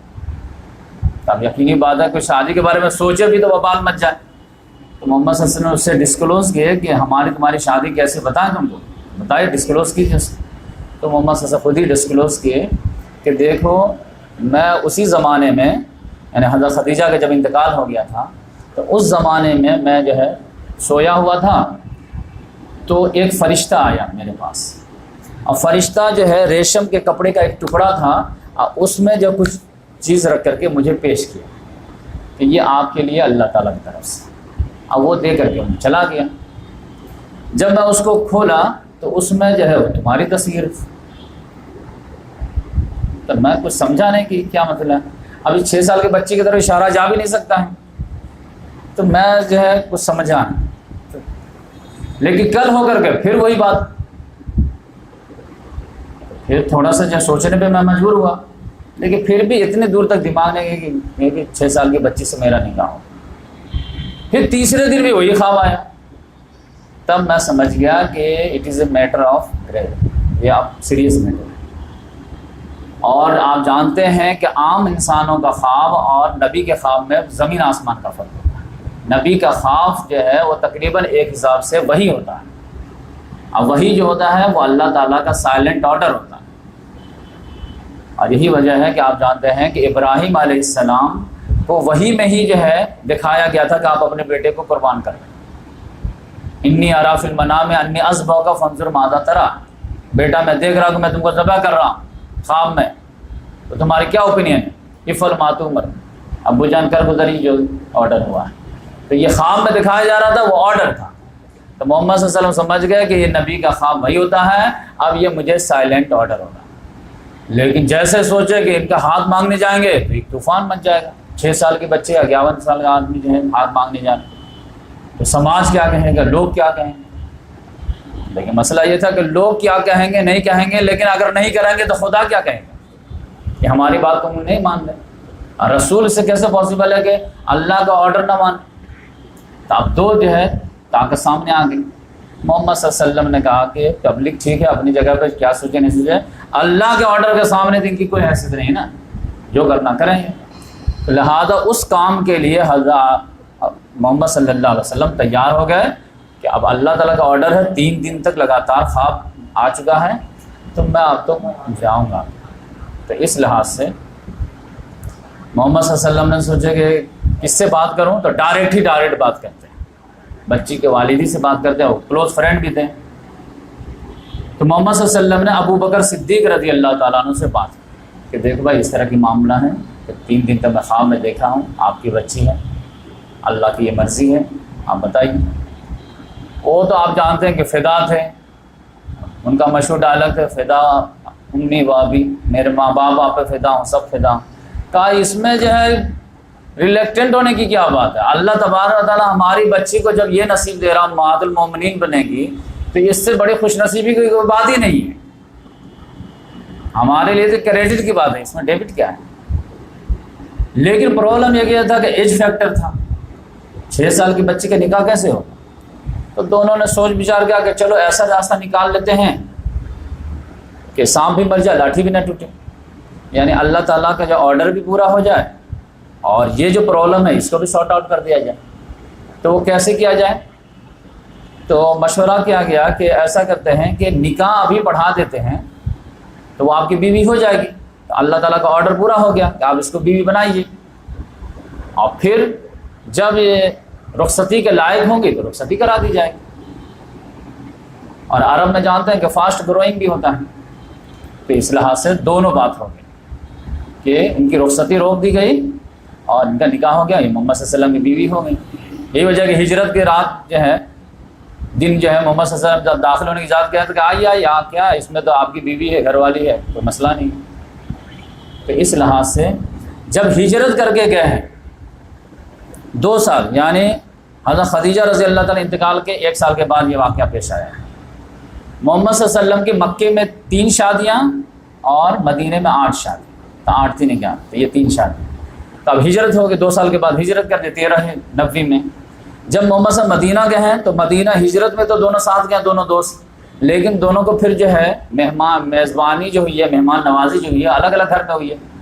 محمد صلی اللہ علیہ وسلم ابو ایوب انصاری کے یہاں ٹھہرے ہیں، ابو بکر صدیق رضی اللہ عنہ دوسرے صحابی کے یہاں ٹھہرے ہیں۔ اب پھر محمد صلی اللہ علیہ وسلم کچھ ہی دنوں کے بعد جو ہے اپنے لوگوں کو بھیج دیا کہ وہ فیملی کو بلا کے لے کر کے آ جائیں۔ تو حضرت عائشہ رضی اللہ تعالیٰ عنہ اپنے والد کے یہاں چلی گئی۔ اب محمد صلی اللہ علیہ وسلم کی بیوی جو سودا رضی اللہ، دونوں بچی تھی، یہ محمد صلی اللہ علیہ وسلم کے یہاں آ گئی، اس طرح رہنے لگے۔ 6 مہینے کے بعد ابو بکر صدیق رضی اللہ تعالیٰ عنہ خود آئے محمد صلی اللہ علیہ وسلم، بولے یا رسول اللہ میں آپ سے کچھ بات کرنی ہے۔ کہا کیا بتاؤ؟ بولے کہ تنہائی تھی، بولے کہ میں یہ چاہتا ہوں کہ آپ کی جو بیوی ہے میری بیٹی حضرت عائشہ، میں چاہتا ہوں کہ آپ ان کی رخصتی کرا دیجیے۔ تو محمد صلی اللہ علیہ وسلم ویل اینڈ گڈ، گئے اور رخصتی کرا کے لے کر کے آ گئے۔ تو اب آپ ایک بچی جو ہے شادی کے لائق ہوئی یا نہیں ہوئی ہے، یہ باپ سے زیادہ کون جان سکتا ہے، اور نبی سے زیادہ کون جان سکتا ہے؟ تو باپ کو کوئی آبجیکشن نہیں ہوا عمر کا، رسول شوہر کو کوئی آبجیکشن نہیں ہوا، پھر مسلمان میں سے صحابہ کرام کو کوئی تعجب کی بات نہیں لگی، ایون کہ مشرکین مکہ کو کوئی پرابلم نہیں، مشرکین مدینہ کو کوئی پرابلم نہیں، ایون کہ منافق کو بھی کوئی آبجیکشن نہیں تھا۔ آپ تک ایک حدیث میں اور آپ اس واقعے میں نہیں بتا سکتے کہ یہ شادی جب ہوئی تھی تو اس وقت واویلا مچا تھا، یہ واویلا بعد میں مچے۔ تو جو منافقین مائکروسکوپ لے کے بیٹھے رہتے تھے کہ کوئی غلطی کرے اس کو ہم اچھالیں، جیسے کہ آپ دیکھتے ہیں کہ 5 ہی سال کے بعد لگ بائی چانس حضرت عائشہ رضی اللہ تعالیٰ عنہ کسی جنگ میں تھوڑے سے پیچھے رہ گئی تھی تو اس رائے کو کیسا پہاڑ بنا دیے تھے، تو اس کو کم بڑا پہاڑ بناتے۔ لیکن یہاں پر پرابلم ہوا کیا، اللہ تعالیٰ نے اس مسئلے کو سارٹ آؤٹ کر دیا۔ میرے حساب سے سارٹ آؤٹ کیسے کیا کہ یہ 3 سال کا جو گیپ تھا اس میں اللہ تبارک و تعالیٰ نے موزانہ انداز میں اسپیشل گرو کرا دیا عائشہ رضی اللہ تعالیٰ، یعنی فزیکل اللہ تعالیٰ نے اسپیڈ سے اس کے جو ہے گرو کرا دیا۔ کیا اللہ تعالیٰ اس بات پہ قادر نہیں ہے کہ 9 سال کی بچی کو جو ہے 19 سال کی عمر عطا کر دے، جسم عطا کر دے؟ خاص طور سے وہ خدا جو عیسیٰ علیہ السلام کو بنا باپ کے پیدا کر سکتا ہے، حوا علیہ السلام کو بنا ماں کے پیدا کر سکتا ہے، آدم علیہ السلام کو بنا ماں باپ کے پیدا کر سکتا ہے، وہ خدا حضرت عائشہ رضی اللہ تعالیٰ عنہ کو ان 9 سال کی عمر میں 19 سال کا جو ہے جسامت نہیں دے سکتا؟ اس میں کون سی تعجب کی بات ہے؟ دنیا میں ہزاروں معجزہ ہوئے ہیں، یہ بھی ان کا بھی جو اسپیشل جو اللہ تعالیٰ نے گرو کرا دی۔ اور ایسے بھی آپ جانتے ہیں کہ ہر آدمی کا گرو کا اپنا الگ نیچر ہوتا ہے۔ ایک گھر میں ایک ماں باپ سے 4-5 اولاد رہتی ہے، اس میں کوئی زیادہ تیز بڑھ رہا ہوتا، کوئی بڑھ ہی نہیں رہا ہوتا۔ پھر آپ جانتے ہیں کہ یہ گروتھ میں جو ہے جسم کے میں جغرافیکل کنڈیشن کا بہت زیادہ جو ہے انوالومنٹ رہتا ہے۔ عرب کی عام لڑکیاں 10 سال کے آپ کو 15 سال کے دکھیں گے انڈیا کے مقابلے میں۔ ایرانین لوگ یہاں پہ کچھ رہتے ہیں، آپ دیکھ لیجیے ان کی عورتوں کے ہائٹ وائٹ، جبکہ تو ایک ہی چکے کا آٹا کھاتی ہیں سب لوگ، لیکن جینس وہاں کا ہے، لہٰذا آپ دیکھیں ان کے گروتھ کتنے ہیں۔ تو اس لحاظ سے جو ہے اللہ تبارک و تعالیٰ نے ان کا اسپیشل گرو کرا دیا، اور وہ جو ہے 9 سال کی عمر میں وہ اس لائق لگ رہی تھی شادی کے لحاظ سے، کسی کو آبجیکشن نہیں ہوا۔ بات سمجھ میں آئے؟ تو یہ موزانہ انداز تھا۔ اب جو لوگ موزہ نہیں مانتے ہیں تو اس کو تو بھائی ہم جو ہے فرشتوں بھی نہیں منوا سکتے، جنات بھی نہیں منوا سکتے، جب اس کے کندھے پہ بیٹھا ہوا فرشتہ کرامن کا آدمی تو بیٹھا ہوا نا، تو اس کو بھی ہم نہیں منوا سکتے، تو یہ کہاں منوا سکتے۔ لیکن ہمارے علماء کرام جو ہے پریشان ہوتے ہیں کہ نہیں یہ 9 کو کسی طرح 19 تو بناؤ، ایک بائیں سائڈ میں لکیر کھینچ دو تاکہ منہ تو بند ہو جائے۔ بھائی منہ تو اس وقت بھی بند نہیں ہو، وہ کہیں گے 51 سال کا آدمی جو ہے 19 سال کی لڑکی سے کیسے شادی؟ وہ اپنے حساب سے سوچ رہے تھے کہ میں دین کی خدمت کر رہا ہوں، جبکہ دین کی جڑ کاٹ رہے ہوتے، کیونکہ اسلام میں سب سے بڑا کرائم جو ہے غلط بات بولنا ہے، فیکٹ کو ڈسٹارٹ کرنا ہے۔ خدا کو جو ہے جھوٹ سے سب سے زیادہ چڑ ہے، بھائی جھوٹ آپ نہیں بول سکتے نا۔ اور اس میں پرابلم کیا تھا کہ یہ سوال تو ابھی بھی باقی ہے، آپ کہیں گے کہ ٹھیک ہے جسم کے لحاظ سے اگر ہو بھی گئی تھی، لیکن یہ کہ 51 سال کا آدمی کے جو ہے 9 سال 19 سال، لیکن پھر بھی تو جوڑ نہیں مل رہے نا۔ تو اس میں جو ہے آپ اس بات پر غور کیجئے کہ حضرت عائشہ رضی اللہ تعالیٰ عنہ کا چھوٹی عمر میں انتخاب کیوں ہوا؟ یہ بہت بڑا سوال ہے نا، یہ سوال کا جواب ملنا بہت ضروری ہے، اور یہ سوال ملے گا انشاءاللہ۔ دیکھیں اصل میں پرابلم کیا تھا؟ پرابلم یہ تھا کہ محمد صلی اللہ علیہ وسلم کو جو اللہ تعالیٰ نے رسول بنایا ہے تو ایک مشن کے تحت بنایا ہے۔ مشن کیا تھا کہ لقد کان لکم فی رسول اللہ اسوۃ حسنہ، کہ یقیناً رسول اللہ صلی اللہ علیہ وسلم کی لائف میں تمام انسانوں کے لیے نمونہ ہے، رول ماڈل ہے۔ یعنی اگر کوئی آدمی اچھا باپ بننا چاہتا ہے تو کس کو کاپی کرے؟ ابراہم لنکن کو کرے، امبیڈکر کو کرے، گاندھی کو کرے، کس کو کرے؟ اللہ تعالیٰ کہتا ہے کہیں جانے کی ضرورت نہیں، ہمارے لاسٹ پروفٹ محمد صلی اللہ علیہ وسلم کے جو ہے بایوگرافی کی اسٹڈی کرو، اور فادر والا چیپٹر کو جو ہے سلیکٹ کرو اور اس کو پڑھو، اسٹڈی کرو، اور اسی حساب سے کاپی کرو تو تم بہترین باپ بن جاؤ۔ کوئی اچھا شوہر بننا چاہتا ہے تو کیا کرے؟ تو محمد صلی اللہ علیہ وسلم کا شوہر والا چیپٹر جو ہے اس کی اسٹڈی کرو اور اس پہ عمل کرنے کی کوشش کرو، اچھے شوہر بن جاؤ۔ اچھا بیٹا بننا چاہتے ہو، اچھا بھائی بننا چاہتے ہو، اچھا سپہ سالار بننا چاہتے ہو، اچھا کمانڈر بننا چاہتے ہو، اچھا پولیٹیشین بننا چاہتے ہو، اچھا ریولوشنری بننا چاہتے ہو، اچھا امام بننا چاہتے ہو، اچھا تہجد گزار بننا چاہتے ہو، جو بننا چاہتے ہو، لقد کان لکم فی رسول اللہ اسوۃ حسنہ، کہیں جانے کی ضرورت نہیں، ہر میں تم کو نمونہ ملے۔ ایسا تو بیلنسنگ پرفیکٹ انسان دنیا میں تو آیا نہیں، اسی لیے دنیا کو ان پہ ناز ہے، لیکن بہت بڑا بگ لگا ہوا ہے اس کے ساتھ، بٹ لگا ہوا۔ وہ کیا کہ مرد کے حساب سے تو آپ جتنے آئیڈیل تلاشیں گے سب مل جائیں گے، لیکن اگر ایک خاتون چاہے کہ میری آئیڈیل مل جائے محمد صلی اللہ علیہ وسلم پرسنالٹی میں، تو پاسبل ہی نہیں۔ کہ کوئی لڑکی چاہتی ہے کہ میں ایک آئیڈیل بیوی بننا چاہتی ہوں، میں کس کو کاپی کروں؟ تو یقینی بات ہے محمد صلی اللہ علیہ وسلم تو ان کے لیے رول نہیں چھوڑے ہیں نا، وہ تو مرد ہیں، مرد کے لیے رول چھوڑے ہیں۔ کوئی لڑکی ہے وہ شاندار اچھی ماں بننا چاہتی، تب وہ کہاں جائے رول ماڈل ہے؟ کوئی اچھی بیٹی بننا چاہتی وہ کہاں جائے رول ماڈل؟ یہ خلا تو ہے نا۔ نمبر 2، آپ جانتے ہیں کہ محمد صلی اللہ علیہ وسلم کی جو لائف ہے، حدیث کسے کہتے ہیں؟ محمد صلی اللہ علیہ وسلم نے جو کہا وہ بھی حدیث، جو کیا وہ بھی حدیث، جو دیکھا آبجیکشن نہیں لیا وہ بھی حدیث۔ تو محمد صلی اللہ علیہ وسلم ایک طرح سے سمجھیے کہ ہدایت کی فیکٹری تھے، ہر وقت حدیث بن رہی تھی، ہر مومنٹ جو بول دیے، ایسے دانت میں کھلال کے اب کھلال کرنا بھی سنت ہوگی، ایسے مسکرا دیے وہ بھی سنت ہوگی، کھلا کے مسکرا دیے وہ بھی سنت ہوگی، اسپیڈ سے چلے یہ بھی سنت، بدن کھول کر کے جب بیٹھے وہ بھی سنت، پاؤں پسار کے بیٹھے یہ بھی سنت، داڑھی رکھے یہ بھی سنت، داڑھی چھوٹی کی یہ بھی سنت، بال بڑی رکھے یہ بھی سنت۔ یعنی ہر مومنٹ میں حدیث بننے کی نہیں بننی۔ حدیث کا ڈیفینیشن کیا ہے؟ محمد صلی اللہ علیہ وسلم نے جو کیا، جو کہا، اور جو دیکھا آبجیکشن نہیں لگا سب حدیث. ہر مومنٹ پہ حدیث بن رہی ہے نا, ہر لمحے حدیث بن رہی ہے. اور یہ 23 سال تک لگاتار حدیث بنتی رہی, ایک دو دن کی بات نہیں, ہر لمحہ حدیث بن رہی ہے.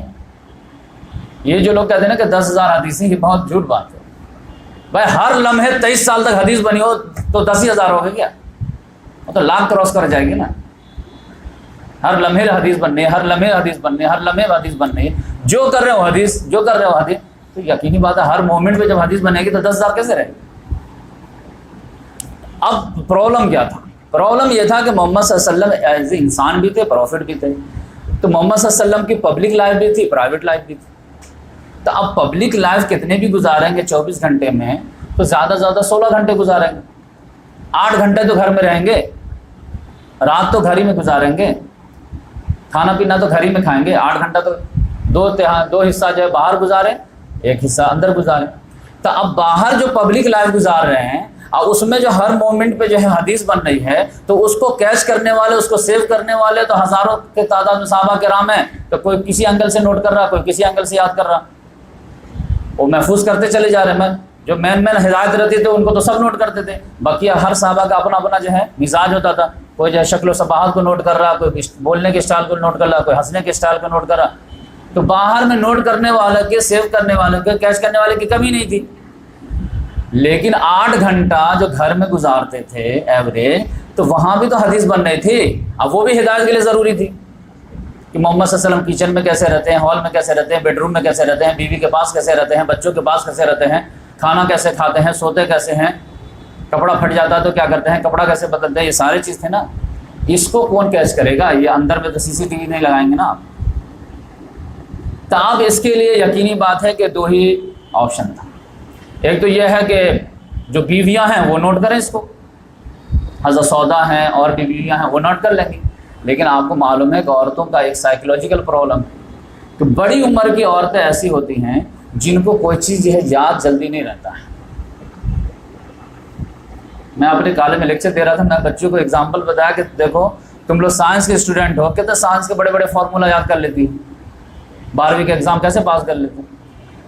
تمہاری جگہ پہ تمہاری ماں کو بیٹھا دیا جائے اور 2 سال کو یا 4 سال کا ٹائم دیا جائے, وہ امتحان پاس کر لے گی؟ وہ نہیں کر پائے گی, کیونکہ اس کے پاس یہ اتنے ٹینشن خود کے ہوتے ہیں, اتنے مسائل خود ہوتے ہیں کہ یہ نئی تعلیمات کہاں سے لے پائیں گے, تو ان کے بس کی بات ہی نہیں. لیکن یہ جو ہے بڑی تعداد میں جو حدیث جو گھر میں جو ہے بن رہی تھی, اس کو جو ہے کیچ کرنے کے لیے, اس کو جو ہے محفوظ کرنے کے لیے ایک جو ہے کلین سلیٹ دماغ چاہیے. جو ایک چھوٹی بچی ہو, جو دنیا کے تمام پرابلموں سے اس کے جو ہے ذہن پاک ہو اور بہت جینیس بھی, اس کا انتخاب کیا جائے. اور محمد صلی اللہ علیہ وسلم کے یہ بالکل جو ہے ان سے آزادانہ میل جول ہو, تو وہ بیوی کی شکل میں ہو سکتی ہے. اب وہ جو ہے رہ کر کے 10 سال تک محمد صلی اللہ علیہ وسلم کے گھر میں رہے ایز اے بیوی, اور یہ ساری تعلیمات کو اپنے جو ہے ذہن میں محفوظ کرے, اور اس کے بعد امت کے عورتوں تک یہ تعلیمات کو ٹرانسفر کرے. یہ بہت بڑا کام تھا نا, کیونکہ معاشرہ تو دونوں چیزوں پہ میں ہے نا, مرد ہے تو عورت بھی. تو عورتوں کے مخصوص مسائل عورتوں کو جاننے ہو تو شرم و حیا کے جیسے محمد صلی اللہ علیہ وسلم کے پاس نہیں جا سکتے, تو کن سے پوچھیں گے؟ تو یقینی بات ہے اس کے لیے ایک عورت کو تو تیار کیا جائے. تو اس کے لیے کس کا ہے؟ بڑی عمر کی عورتوں کا پرابلم ہے, اس کو یاد ہی نہیں رہتا, ان کو بات سمجھ میں نہیں آتی, سمجھاؤ کچھ سمجھ جاتے کچھ. تو ووٹنگ کے لیے بلا کے لائیے, یہاں پہ روشنائی لگانا تو ادھر لگا لیتے. ان کے تو اپنے مخصوص پرابلم رہتے ہیں, مخصوص مسائل ہیں. ایک کلین سلیٹ ٹائپ کی جو بالکل سادہ مزاج لڑکی کی ضرورت تھی کہ دنیا کے کوئی پرابلم اس کے دماغ میں نہ ہو, بالکل فریش دماغ ہو ابھی, اور ڈائریکٹ محمد صلی اللہ علیہ وسلم کے حرم میں آ جائے, اور وہاں سے پھر محمد صلی اللہ علیہ وسلم تربیت بھی کریں اور پوری تعلیمات کی نچوڑ بھی اس کو دے دیں. اب پھر اپنی ذمہ داری وہ ادا کرے کہ پھر یہ جو رسالت کی ذمہ داری جو کسی بھی لحاظ سے پوری نہیں ہو سکتی تھی, اس میں وہ معاون بن جائے. تب اس لحاظ سے دیکھیں کہ کیا عائشہ رضی اللہ تعالیٰ عنہ کا انتخاب جس مقصد کے لیے اللہ تعالیٰ نے کیا تھا, انہوں نے رول نبھایا یا نہیں نبھایا. ان کی پوری لائف ایکٹیویٹیز کیا بتا رہی کہ ہمارا انتخاب کس لیے ہوا, انجوائے کے لیے نہیں ہوا, ایک مشن کے لیے ہوا. مشن کیا تھا؟ حدیث کا کلیکشن. یہی وجہ ہے کہ آپ جانتے ہیں کہ 1.5 لاکھ 2 لاکھ صحابہ کرام تھے محمد صلی اللہ علیہ وسلم کے، لیکن آپ جانتے ہیں کہ حدیث میں سب سے نمبر 1 کون ہے؟ مرد عورت سب ملا کر حضرت ابو ہریرہ رضی اللہ تعالیٰ عنہ، تو سیکنڈ نمبر کن کا ہے؟ عائشہ رضی اللہ تعالیٰ۔ مرد عورت سب میں ابو بکر صدیق سے زیادہ حدیث ان کو یاد ہے، عمر فاروق سے زیادہ روایت، جبکہ آپ جانتے ہیں حضرت ابو بکر تو سائے کی طرح چپکے رہتے تھے، علی رضی اللہ تعالیٰ عنہ سے زیادہ حدیث یاد تھی، زید بن حارثہ سے زیادہ حدیث۔ اب اس کا مطلب سلیکشن جو ہوا تھا ان کا اسپیشل ہوا تھا، اسی مشن کے لیے ہوا تھا۔ اور پھر آپ جانتے ہیں محمد صلی اللہ علیہ وسلم کے انتقال کے بعد عام طور سے جس وقت میں لڑکیوں کی شادی ہوتی ہے اس وقت میں وہ بیوہ ہوئی ہے، 18-19 سال میں بیوہ ہوئی ہے، اور پھر 40-50 سال تک زندہ رہیں گے، لیکن 40-50 سال پوری لائف دیکھ لیجئے یہی بس پڑھنا پڑھانا۔ اب بڑے بڑے جو ٹاپ صحابہ کے آتے تھے، جب کوئی بڑا مسئلہ پھنس جاتا تھا تو پھر ریفر انہی کے پاس کیا جاتا، یہ بھی کبھی دوسرے پاس ریفر کرتے تھے لیکن ان کے پاس بھی ریفر ہو جاتا۔ تو اس مشن کے لیے ان کا جو انتخاب ہوا، تو اس لحاظ سے جو ہے یہ سارے مشن اگر کوئی سامنے رکھے تو اس کو جو ہے یہ بات بالکل بکواس لگے گی کہ یہ جو ہے چھوٹی بچی سے شادی کے لیے انیائے ہو گیا۔ آپ جانتے ہیں کہ ایک وقت آیا تھا کہ محمد صلی اللہ علیہ وسلم ایک وقت میں ساری بیویوں سے ناراض ہو گئے، بالکل لاسٹ یہ سمجھے کہ تبوک سے پہلے، کیونکہ خیبر فتح ہو گیا تھا تو سارے لوگ جو ہیں جو بیویاں تھیں نا وہ جو ہے نفقہ کا زیادہ ڈیمانڈ کرنے لگے کہ اب تو اچھے دن آ گئے ہیں نا، آپ تو دیجیے ہم کو زیادہ سے زیادہ، کھجور کھلا کھلا کر کے آپ رکھیں۔ محمد صلی اللہ علیہ وسلم نے کہا کہ نہیں، ہم نے جو ہے جان بوجھ کر کے فقر کو اختیار کیا، تو ہمارے یہاں جو ہے کروڑوں روپے آ جائیں گے نا تو پھر بھی ہم جو ہے فقیری والی ہی زندگی گزاریں گے۔ لیکن انہوں نے سوچا کہ جو ہے آدمی رہتا اپنے آپ کو ارادہ کر لیتا، لیکن بیوی پریشر ڈالتی ہے تو پھر یہ آدمی سمجھوتا بھی کرتا ہے، دباؤ ڈالو، سارے نے ایکا کر کے دباؤ ڈالی، محمد صلی اللہ علیہ وسلم اڑ گئے۔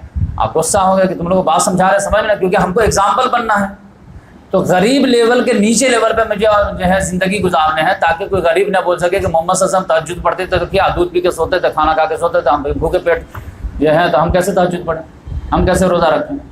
تو محمد صلی اللہ علیہ وسلم نے کہا لو ہم 0 لیول پہ جا کر کے زندگی گزاریں گے تاکہ کوئی آبجیکشن نہ رہے، اللہ قد کان لکم فی رسول اللہ اسوۃ حسنہ کے تحت سب ہر ایک آدمی کو میں فٹ ہو جاؤں۔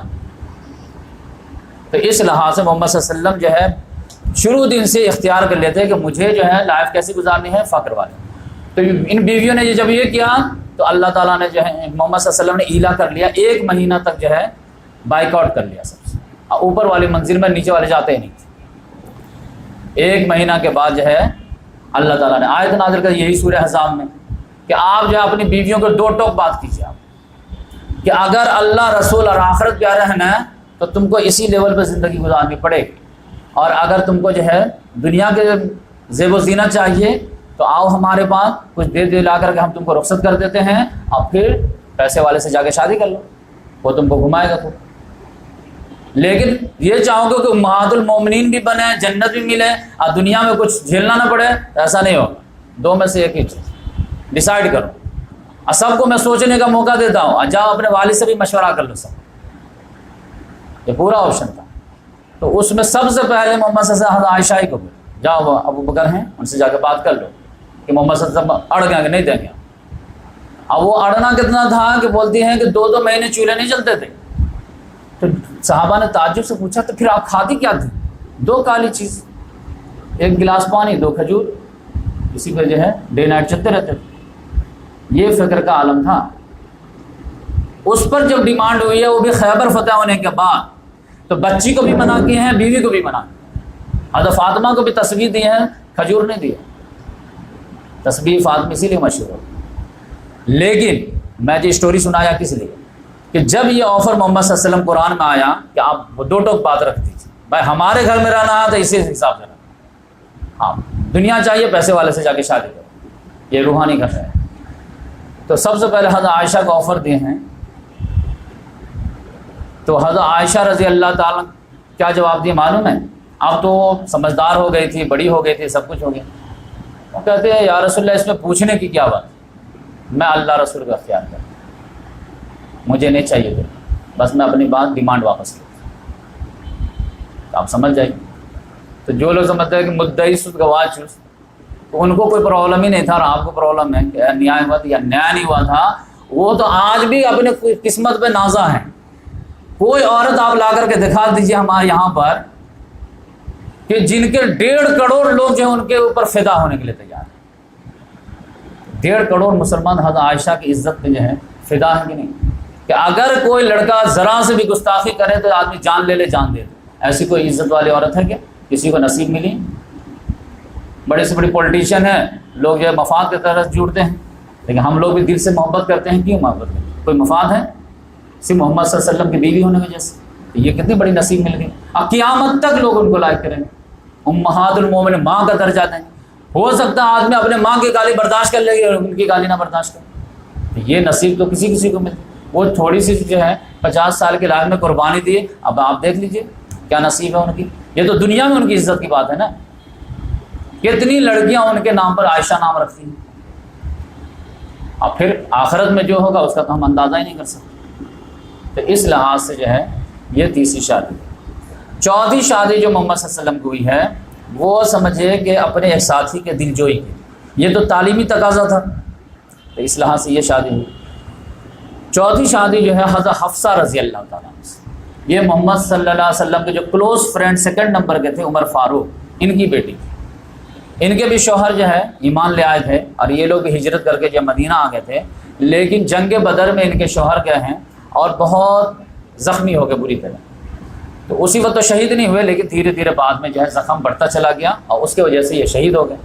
شہید ہو گئے تو یہ عدت میں بیٹھ گئی، 4 مہینہ 10 روز جو ہے شوہر کی وفات کی عدت ہے، تو عدت جیسے ہی گزاری تو حضرت عمر فاروق رضی اللہ بے چین ہو گئے کہ بچی بیوہ بیٹھی ہے تو اب اس کی شادی ہونی چاہیے، تو آپ یہاں جا رہے ہیں وہاں جا رہے ہیں، ذہن دوڑا رہے ہیں کس سے کر دوں؟ تو حضرت ابو بکر صدیق رضی اللہ تعالیٰ عنہ سے بات کہ دیکھو ہماری بیٹی حفصہ جس کے شوہر جو ہے خنیس بن حذیفہ سہمی، ان کا انتقال ہو گیا ہے، تو آپ جو ہے اس کو اپنی زوجیت میں لے لیجیے۔ انہوں نے نہ ہاں بولے نہ نہ، خاموش سائلنٹ۔ اب یہ جو ہے حضرت عمر رضی اللہ تعالیٰ عنہ جو تھے تھوڑا اسٹریٹ فارورڈ آدمی تھے، جو دل میں وہی منہ میں، اور پولیٹیشین ٹائپ کے نہیں تھے کہ دل میں کوئی زبان پہ کچھ، تو فوراً بہت غصہ آیا کہ بھائی کم سے کم برابری کا رشتہ تھا، ہاں نہ تو بولو، کچھ ریزن تو بتاؤ۔ کچھ نہیں، خاموش اچل دیے، بڑے غصہ آئے۔ پھر سوچا اچھا یہ تو بات ہی کرنے کے لیے تیار نہیں، ہاں نہ بھی جواب نہیں دیا کچھ، تو پھر سوچا اور کس کو کروں کس کو کرو، تو عثمان غنی رضی اللہ تعالیٰ عنہ کی نگاہ پڑی۔ عثمان غنی رضی اللہ تعالیٰ عنہ کو معاملہ کیا ہوا کہ محمد صلی اللہ علیہ وسلم کی ایک 2 نمبر کی بیٹی تھی رقیہ، وہ عثمان غنی رضی اللہ تعالیٰ عنہ کی بیوی بھی تھی۔ جنگ بدر کے موقع سے وہ بیمار پڑ گئی تھی اور اسی میں وہ انتقال ہو گئی تھی، تو عثمان غنی رضی اللہ تعالیٰ خالی تھے اس لحاظ سے۔ اب بڑے صدمے سے 2-4 تھے، ایک تو بیوی کی جدائی کا، اور ایک محمد صلی اللہ علیہ وسلم کے خاندان سے رشتے کے محرومی کا، کہ بھائی میں آج تک داماد تھا، گھر میں آنا جانا فریلی داماد، آپ جب بیوی انتقال کر گئے تو آپ جانتے ہیں تو صدمہ پہ صدمہ تھا، تو وہ بہت اداس رہتے تھے۔ اسی اداسی میں جا کر کے محمد صلی اللہ علیہ وسلم نے عمر فاروق نے بات کر لی کہ ایسا ہے کہ میری بچی بھی جو ہے بیوہ ہو گئی ہے، آپ بھی خالی ہیں، تو آپ شادی کر لیجیے۔ اب آپ دیکھیے جو ہے اسلام کا نیچر، قال اللہ والا قال رسول کرنے والے لوگ، انڈیا کے اسلام الگ ہے۔ باپ اگر 2 لڑکے سے بات کر لے رشتے کا اپنے بچی کا، تو کہے گا کہ بیٹی بوجھ ہے، اس میں شرم حیا ہے ہی نہیں، بیٹی کا رشتہ لے کے گھومتا رہتا۔ بھائی بچی کی رسپانسبلٹی آپ کے اوپر ہے، تو آپ نہیں تلاشیں گے تو کون تلاشے گا؟ باپ نہیں تلاشے گا، چچا نہیں تلاشے گا، ماموں نہیں تلاشے گا، بھائی نہیں تلاشے گا، تو کیا کون تلاشے گا؟ اب وہی وجہ ہے کہ اگر جو ہے ماں باپ جو ہے ذمہ داری نہیں ادا کرتے، تو آج کے دور میں بچے خود ہی ذمہ داری ادا کر لیتے، کیونکہ ٹائم جب گزرے گا تو پھر جو ہے کب تک اس کو روک پائیں گے؟ اسی لیے اسلام کہتا ہے نا وقت پہ شادی کر دو، وقت پہ شادی آئے گا رشتہ تو کریں گے۔ بھائی لڑکے والے بھی رشتہ کے لیے کوشش کریں، لڑکی والے بھی کوشش کریں، دونوں طرف سے جب کوشش ہوگی تو جلدی جلدی رشتے ملیں گے ایک دوسرے کو۔ اس لحاظ سے آپ دیکھیں عمر فاروق رضی اللہ تعالیٰ عنہ پریشان ہیں، ان سے بات کریں ان سے بات کریں۔ عثمان غنی رضی اللہ تعالیٰ عنہ نے جواب دیا کہ میرا موڈ ہی نہیں ہے شاید۔ ان کو اتنا غصہ آیا کہ چلے شکایت کرنے کے، دل کا بھڑاس نکالنے کے، کن کے پاس جائیں گے؟ محمد صلی اللہ علیہ وسلم کے۔ محمد صلی اللہ علیہ وسلم پاس آیا، بولے دیکھیں ہماری بچی جو ہے بیوہ ہو گئی ہے، ان سے بات کر رہا تھا یہ تو کچھ بول ہی نہیں رہے، ان سے بات کر تو کہتا موڈ ہی نہیں ہے۔ محمد صلی اللہ علیہ وسلم جو ہے اندر ہی اندر مسکرائے، بولے انشاءاللہ اللہ تعالیٰ کو راستہ نکالے گا. تھے تھوڑے غصے میں، بولے ایسا نہیں ہو سکتا کیا؟ کیا کیسا؟ عثمان کو حفصہ سے بہتر بیوی مل جائے، حفصہ کو عثمان سے بیٹر شوہر مل جائے. How can it possible? ہو سکتا؟ دیکھو صبر کرو، انتظار کرو. جیسے وہ گئے ہیں ویسے محمد صلی اللہ علیہ وسلم نے اپنا رشتہ بھیج دیا حفصہ رضی اللہ عنہ. یہ تو خوشی سے اچھل گئے کہ کہاں، کیونکہ یہ دیکھیے رشتہ جو تلاشی ہو رہی ہے اس کا بیس کیا ہے؟ دین ہے. کیونکہ حفصہ رضی اللہ تعالیٰ عنہ کا شوہر کہاں انتقال ہوا؟ جنگ بدر میں، دین کے خاطر شہید ہوا ہے. تو ان لوگوں کے نزدیک دین ہی پرائرٹی تھی، لہذا دین لحاظ سے سب سے ٹاپ موسٹ جو ہے انبیاء کے بعد کون نظر آئے؟ ابو بکر. تو ان کے پاس گئے، ان سے نیچے کون نظر آئے؟ خود تھے، تو اپنے سے تو کر نہیں سکتے تھے. تیسرے نمبر پہ کون تھے؟ عثمان غنی. تو انہیں کے پاس جائیں گے نا. اب اس میں اگر رسول جا کر کے رشتہ بھیج دیں تو اس سے بڑی بات کیا ہو سکتی؟ کہ بھائی ہماری بچی جو امہات المومنین بن جائے گی یا میں رسول کا سسر بن جاؤں گا، یہ اس سے بڑی کیا بات ہے؟ تو خدا خوش ہو گئے تھا، فوراً جو ہے نکاح کا کر دیے، دم درجہ پا گئے سسر کا.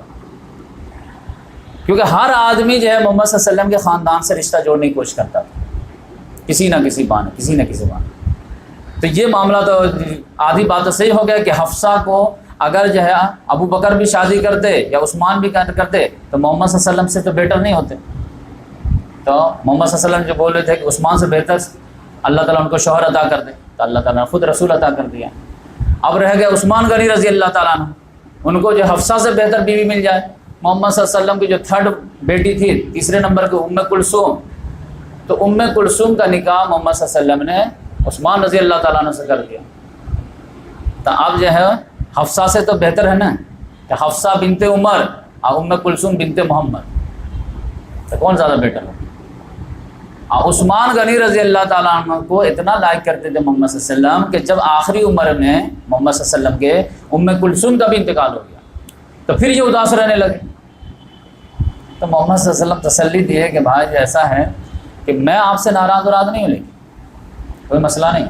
میری اگر 100 بیٹی پہ رہتی نا تو یکے بعد دیگرے نوبت آتے تھے، یکے بعد دیگرے تم کو جو ہے تمہاری نکاح میں دے دیتا. لیکن اب میرے پاس کوئی بیٹی نہیں ہے، چھوٹی بیٹی فاطمہ ہے، اس کا نکاح ہو چکا ہے. لہٰذا میں جو ہے یہ نہیں کہوں گا کہ میری بچی کو ستا کر دو بچی کو مار دیں، یعنی ایسا کوئی مسئلہ نہیں. تو اس طرح سے یہ جو ہے بالکل کلوز فرینڈ جو تھے محمد صلی اللہ علیہ وسلم کے، تو ان کی دل جوئی کرنا ایک جو ہے وقت کا تقاضا بن گیا. اب اس جو زخم لگا تھا تب اس کو جو مرہم کیسے لگایا جا سکتا؟ محمد صلی اللہ علیہ وسلم نے مرہم لگا دیا. اس کے بعد وہ ابو بکر صدیق رضی اللہ تعالیٰ عنہ ملے، بولے جب سے اپنی بات ہوئی نا تب سے آپ بڑے کٹے کٹے رہتے ہیں، ناراض رہتے ہیں، سلام کا جواب مسکرا کے دیتے ہیں لیکن دل میں ہے کہ ہاں دل میں ہے، آپ تو بات ہی نہیں کیے تھے. تب سے ہاں نہ تو بولنا چاہیے تھا. کہ بھائی صاحب سنو بات، مسئلہ یہ تھا کہ جب آپ یہ رشتہ وغیرہ کھوج رہے تھے نا تو اسی وقت جو ہے اسی درمیان میں محمد صلی اللہ علیہ وسلم ہم سے بھی مشورہ کیے تھے حفصہ کے بارے میں کہ عمر پریشان ہے بچی کے رشتہ کے لیے، تو کیا خیال ہے میں ہی کر لوں کیا؟ تو محمد صلی اللہ علیہ وسلم مجھ سے بھی مشورہ کیا اور لوگوں سے بھی مشورہ کرنے کے لیے ٹائم لیا. اب مجھے جو ہے بول دیے تھے کہ اس کو ڈسکلوز مت کرنا جب تک کوئی انجام تک میں نہ پہنچ جاؤں ذہنی لحاظ سے. تو اسی بیچ میں تم مجھے پوچھ لیے تو میں آپ کیسے بول سکتا تھا؟ نہ ہاں بول سکتا تھا نہ بول سکتا تھا. اگر محمد صلی اللہ علیہ وسلم نہیں بولے ہوتے یہ بات تو میں لازماً کر لیتا. تو اس لحاظ سے تم غلط فہمی کا شکار نہ ہو، سوء ظن مت رکھو، ہمارا کوئی مسئلہ نہیں. تو اس لحاظ سے آج میں یہیں پہ اسٹاپ کرتا ہوں. 4 شادیاں ہوئی ہیں اور جو ہے 7 شادیاں جو ہیں انشاءاللہ نیکسٹ لیکچر میں ہو جائیں گے. یہ چونکہ زیادہ کریٹیکل تھا، ایک اور کریٹیکل ہے زینب بنت جحش کا، اس کو بھی میں تھوڑا ڈیٹیل سے لوں گا. تو اس طرح سے اگر آپ آگے بڑھتے چلے جائیں گے نا تو آپ سمجھ لیجیے اگر محمد صلی اللہ علیہ وسلم صرف عابد رہتے یا صرف داعی رہتے اور پھر یہ سب شادیاں کے رہتے نا تو آپ بلیم کر سکتے تھے. لیکن اصل میں محمد صلی اللہ علیہ وسلم کو عبادت، دعوت اور اقامت تینوں کی ذمہ داری تھی. اقامت دین کے لیے آپ کو بہت جگہ پہ جو ہے بہت زیادہ جو ہے معاملے کرنے پڑتے ہیں. یہ اقامت دین کا تقاضا تھا. یہ لوگ کہتے ہیں نا کہ کوئی دینی تقاضے تھے، کوئی سیاسی تقاضے تھے. میں کہتا ہوں یہ بات ڈیفرنس کیوں کرتا ہوں؟ کہو دینی تقاضے تھے، سیاست کا دین میں نہیں ہے. 11 بیویوں میں سے 2 بیوی تو بات آئے گی وہ جانتے ہیں کہ جنگی قیدی بن کے آئے گی. تو یہ اقامت دینی کے لیے تو جنگ ہو رہی تھی کہ گھر گھڑاڑی کے لیے جنگ ہو رہی تھی. کسی دشمن کے جو ہے اس زمانے میں ایک معاملہ یہ ہوتا تھا کہ اگر کسی سے بالکل جو ہے دشمنی چل رہی ہے اور آپ کسی بھی وجہ سے اس خاندان کے کسی بچی سے آپ نکاح کر لیے تو اس خاندان والے جو ہتھیار ڈال دیتے تھے کہ بھائی اب داماد کے خلاف ہتھیار نہیں اٹھا سکتے. تو محمد صلی اللہ علیہ وسلم دیکھتے تھے کون اسٹرانگ جو ہے فائٹر والا خاندان ہے اس کے کہاں سے ایک شادی کر لیں. ام سلمہ کا ایسے ہی ہوا. آپ جانتے ہیں خالد بن ولید رضی اللہ تعالیٰ نے جو ایمان لائے ہیں تو ان کے پیچھے جو ہے بہت سارے ریزن ہیں. تو اس میں ایک ریزن یہ بھی ہے کہ ان کی خالہ میمونہ جو ہے محمد صلی اللہ علیہ وسلم کی نکاح میں آ گئی تھی اور اس کے 5 دن کے بعد ایمان لے آئے. اب فوراً اعلان کر دیا کہ اب جو ہے میں اسلام سے باہر نہیں رہ سکتے جب ہمارے پورا خاندان ادھر چلا جائے. اب خالو سے تو نہیں لڑ سکتے نا. تو یہ سب جو ہے میں انشاءاللہ بتاؤں گا ساتھ میں. تو اس لحاظ سے ہر شادی کے پیچھے جو ہے اقامت دین کا ریزن تھا. بات سمجھ میں آئے کہ دین کو زمین پر اتارنا تھا. دین سی کتابوں تک پڑھ کر کے تلاوت ثواب نہیں, زمین پر اترے.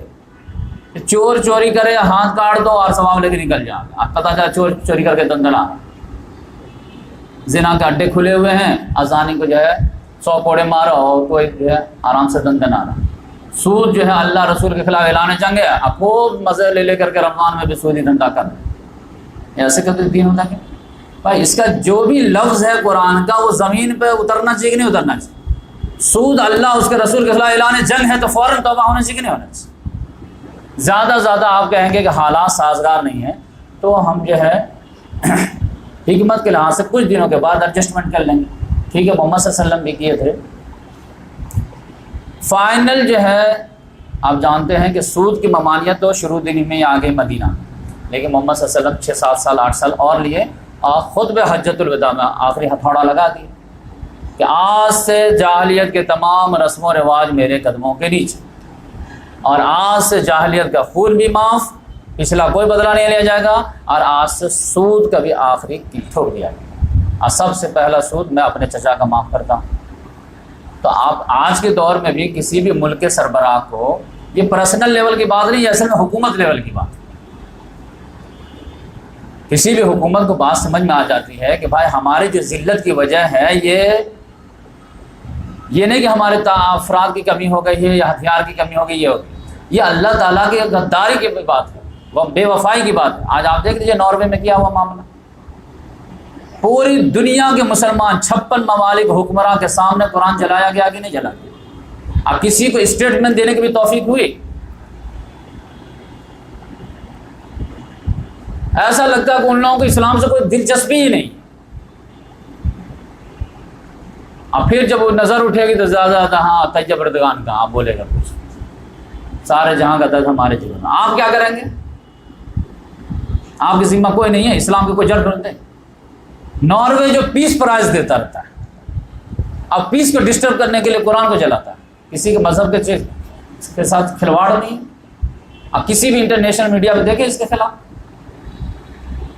تو اس لحاظ سے جو ہے اب یہ تو کیا ہے کہ اللہ تعالیٰ نے جو ہے ذلت کا تماچا لگایا ہے کہ دیکھو تمہارے آنکھوں کے سامنے, میڈیا کے سامنے تمہارا سب سے محبوب کلام تمہارے آنکھوں کے سامنے جلایا جاتا ہے, تم کچھ نہیں کر سکتے.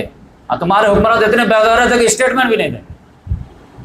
اور جانتے کہ بولیں گے تو ہمارے ریلیشن نہ خراب ہو جائے, پھر IMF کے طرف سے جو ہے پابندی نہ عائد ہو جائے, ورلڈ بینک قرضہ دینا نہ بند کر, تو سب تو پیسے کا چکر بنا. تو یہ اصل مسئلہ کیا ہے کہ آپ جو ہے قرآن کو آدھا ادھورا لے کر کے جو ہے دنیا میں سرخرو نہیں ہو سکتے. یہ کمپلیٹ پیکج. جب اللہ تعالیٰ نے کہہ دیا کہ سود لینا دینا کیا ہے, اللہ اس کے رسول کے خلاف اعلان جنگ, تو حرم میں آپ اعلان جنگ بھی کیجیے, تراویح پڑھیے. تو اللہ تعالیٰ کہے کہ مجھ سے جنگ بھی کرو گے اور مجھ سے مدد کی امید بھی رکھو گے, تو ایسا نہیں ہوگا. انفرادی لحاظ سے ہم لوگ دیکھ لیجیے, اقلیت میں ہے کیا حالت ہے یہ تو سب جانتے ہیں. پھر بھی مسلمان جو ہے 5 وقت نماز پڑھنے کے لیے تیار نہیں. محمد صلی اللہ علیہ وسلم تو وارننگ دے کے گئے ہیں کہ من ترک الصلاۃ متعمدا فقد کفر, جو آدمی جان بوجھ کے نماز چھوڑتا ہے وہ کفر کرتا ہے. تو شیطان جو ہے آدم کے سامنے جو ہے ایک سجدہ نہیں کیا تو راندے درگاہ ہو گیا, اور ہم ڈیلی 34 سجدہ کا انکار کر رہے ہیں, تو ہم محبوب الہی ہیں. کیوں؟ کھا رہے بدکار ہیں، ڈوبے ہوئے ذلت میں ہیں، کچھ بھی ہے، تیرے محبوب کی امت میں ہیں، 12 ربیع الاول کے جلوس نہیں نکالے تھے، ڈی جے کے لیے پیسہ نہیں دیے تھے، تو وہ کہاں جائیں؟ اور پھر ہمارے علماء کرام تو ہیں تھپکی دینے کے لیے، نہیں بیٹا شراب چھوڑنے کی ضرورت نہیں ہے، جوا کھیلتے رہو، کیوں؟ اللہ غفور رحیم ہے، اللہ 70 ماہوں سے زیادہ محبت کرتا ہے، تو آپ کو کیوں ٹینشن لیتے؟ جمعہ آ رہا ہے نا، بس بہت ہے۔ جبکہ انبیاء کرام کو، رسول کو اللہ تعالیٰ نے بشیر نذیر دونوں بنا کر کے بھیجا کہ آپ کو اچھے کام پہ بشارت دینی ہے تو برے کام سے ڈرانا ہے، برے کام پہ تھپکی نہیں دینی ہے۔ غفور رحیم وہاں پہ نہیں چلے گا، جہاں پر توبہ کرنے کی نیت سے بچہ آئے گا اس کو کہیں گے بیٹا تم مایوس نہ ہو، اللہ تعالیٰ غفور رحیم۔ کوئی جوا کھیل رہا تو اس کو نہیں کہیں گے شاباش بیٹا اللہ غفور رحیم ہے، اس کو تو ڈرائیں گے نا کہ جوا چھوڑ دو نہیں تو ایسی کی تیسی ہو جائے گی تمہاری۔ نہیں، ہمارے یہاں کیا ہے؟ تو اس لحاظ سے اللہ تعالیٰ سے دعا ہے کہ اللہ تبارک و تعالیٰ ہم تمام کو مل جل کر کے قرآن کا پیغام خاص و عام تک عام کرنے کی توفیق عطا فرمائے، اور پھر ہمارے حکمراں کو بھی اسلامی نظام کو اپنے ممالک میں جو ہے اپنانے کے اور لاگو کرنے کی توفیق عطا فرمائے، تاکہ اللہ تبارک و تعالیٰ کا غصہ ٹھنڈا ہو سکے اور دنیا اور آخرت میں ہم سرخر ہو سکیں۔ سبحان اللہ بحمدہ، سبحانک اللہم ونشہد ان لا الہ الا انت ونستغفرک ونتوب الیک۔ جزاک اللہ۔